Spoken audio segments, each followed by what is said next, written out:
মুসলমান ছেলেরা, এরে বিরমান তোমাদিরা, যে ছেলেগুলো এক সময় বলেছিল ইনি একজন মস্ত বড় সুন্দর, এনার গায়ে ধুলাবালি যদি আমাদের গায়ে লেগে যায়, এনার গায়ে ধুলাবালি যদি আমাদের গায়ে লেগে যায়, আমরা ধ্বংস হয়ে যাব, বরবাদ হয়ে যাব।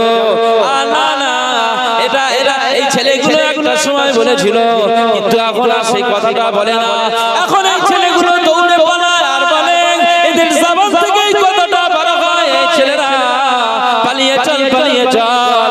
আর যদি আমাদের গায়ে ধুলাবালি যদি লেগে যায়, আমাদের গায়ে ধুলাবালি যদি উড়ে উড়ে গিয়ে ওই আল্লাহর হযরত হাবিব আজমের গায়ে যদি পড়ে যায়, আজ আমাদের পায়ে এই ধুলাবালিগুলো যদি উড়ে উড়ে গিয়ে আল্লাহর ওলি হাবিব আজমের গায়ে পড়ে যায়, আমরা বরবাদ হয়ে যাব, ধ্বংস হয়ে যাব।